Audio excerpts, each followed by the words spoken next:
অসুস্থ ইকবাল টাঙ্গাইলের দেলদুয়ার উপজেলার লাউহাটি ইউনিয়নের পাহাড়পুর গ্রামের রতন খানের ছেলে। একটা সময় ছিল যখন বিকেল হলেই মাঠে বল হাতে ছুটতেন ইকবাল। পাহাড়পুর গ্রামে ক্রিকেট আর ফুটবল মানেই ছিল ইকবাল খান। খেলার পাশাপাশি ছোট্ট একটি চায়ের দোকান দিয়ে টেনে টুনে সংসার চালাতেন। হতদরিদ্র বাবা রতন খাঁর কাঁধ থেকে সংসারের ভার নিজেই তুলে নিয়েছিলেন। 6 বছর আগে বিয়ে করেন। ভেবেছিলেন জীবনটা এবার গুছিয়ে নেবেন, কিন্তু ভাগ্য অন্য খেলা খেলল। হঠাৎ 2 পা অবশ, কথা বন্ধ। বিছানায় পড়ে গেলেন 36 বছরের তরতাজা যুবক। প্যারালাইসিসে আক্রান্ত ক্রিকেটার ইকবালের চিকিৎসা অর্থের অভাবে বন্ধ হয়ে গেছে। প্রায় 1 বছর আগে স্ত্রীও তাকে ছেড়ে চলে যান। এখন কথা বলতে না পেরে ঘরের এক কোণে দিন কাটে তার। 65 বছর বয়সী বাবা চায়ের দোকানের আয় দিয়ে ওষুধ ও খাবার যোগান। বন্ধু সহপাঠীরা সহায়তা করলেও চিকিৎসার জন্য তা যথেষ্ট নয়। সরকারি সহযোগিতা চান স্বজন ও স্থানীয়রা। 4 বছর ধরে আমার বাচ্চা পড়ে রয়েছে। আপনারা যদি 10 টাকা 1 টাকা করে যদি দেন, সাহায্য যদি করুন আপনারা, তাহলে আমার বাচ্চা বাঁচবো। ইকবাল আমাদের সাথে একটা সময় অনেক ভালো খেলাধুলা করতো। টাঙ্গাইলেই বা মানিকগঞ্জ, তারপর ধামরাই, এইসব অঞ্চলে ভালো ক্রিকেট টেনিস বল খেলতো। খেলা পরবর্তীতে একটা সময় আসার পরে ও একটা পায়ে এক সাইডটা অবশ হয়ে যায়। অবশ্যই যেতে আস্তে আস্তে ও এরকম হয়ে যায় যে হাঁটতে চলতে পারে না। তারপর মোটামুটি ফ্যামিলি থেকে ওর একটা দোকান ছিল, ওর বাবা একটা চার দোকান, ও একটা মুদি দোকান করতো। এখন ফ্যামিলি তো দরিদ্র ফ্যামিলি, তাদের তো বাইরে ছাড়া কিছু নাই। ঋণ ধার করে দোকান টোকান চালাইতো।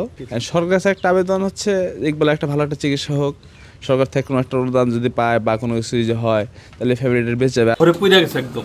ওর চিকিৎসার মতো কেউ টাকা পয়সা নাই।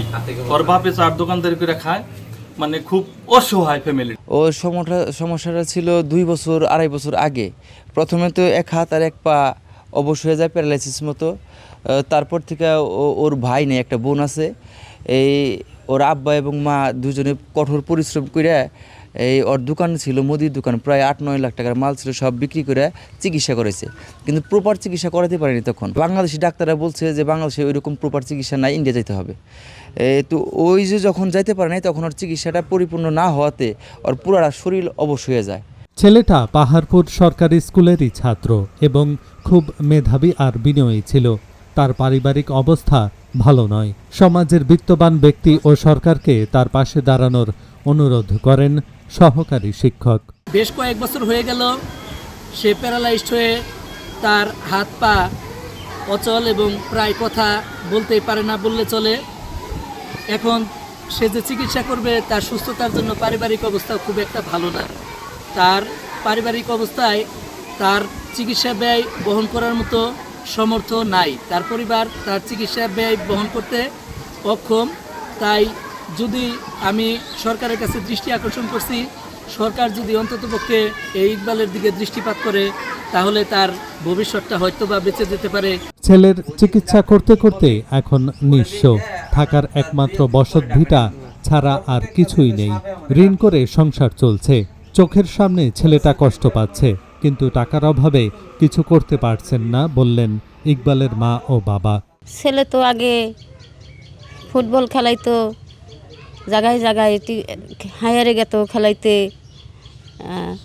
তারপরের থেকে মনে করুন যে আমি লেখাপড়া অল্প কিছু করাইছি, ম্যাট্রিকটা পাস করাইছি। তারপরে এমনি আমি গরিব মানুষ, আমি কিছু করতে পারলাম না। পরে দোকান করে দিছিলাম। পরে ছেলে অসুস্থ করার পরে থেকে আমি দোকান বিক্রি করে চিকিৎসা চালিয়ে গেছি। তারপরেও আশেপাশে মানুষও আমার দেখছে। সরকারের কাছে একটা আমার আবেদনই, আমার দাবি যে আমার একটা ছেলে, আমার এই সরকারে জানি আমার এই ছেলেটারে আমার একটু চাইয়া দেখে, একটু হেল্প করে। এখন আমার বর্তমান আমার ছেলে অসুস্থ পড়ে গেছে, আমি বাঁচাইতে পারতেছি না। এই জন্য আমি সবার জন্য হাত পাততেছি, বা সবার জন্য আমি আমার পোলার জন্য দোয়া চাইতেছি। ইকবালকে সামাজিক নিরাপত্তার আওতায় এনে সহযোগিতা প্রদানের ব্যবস্থা করা হবে বললেন উপজেলা নির্বাহী কর্মকর্তা। ইকবাল খান সম্পর্কে যা জানতে পারলাম যে উনি এক ধরনের প্যারালাইজড হয়ে শয্যাশায়ী আছেন এবং তার একটা শিশু বাচ্চাও আছে। তো সেসব ক্ষেত্রে আমাদের সরকারের বিভিন্ন কার্যক্রম পরিচালিত হচ্ছে। আপনাদের মাধ্যমে জানতে পেরে আপনাদেরকে ধন্যবাদ জানাই যে এরকম ক্ষেত্রে আমরা তাদেরকে সামাজিক নিরাপত্তা বেষ্টনীর আওতায় এনে বিভিন্ন ভাতার জন্য একটা সুযোগ হয় এবং আরও অন্যান্য যেসব অসুবিধা আছে ওনার কাছ থেকে যদি আবেদন পাওয়া যায় আমরা আমাদের বিধি মোতাবেক ব্যবস্থা নিই। ইকবালের গল্প অর্থের অভাবে চিকিৎসা বঞ্চিত মানুষের প্রতিচ্ছবি। সরকারি সহায়তা ও বিত্তবানদের সহযোগিতা পেলে হয়তো আবার নিজের পায়ে দাঁড়াতে পারবেন তিনি। মাঠে ফিরতে না পারলেও স্বাভাবিক জীবনে ফিরতে চান Iqbal. Dhaka journal news desk.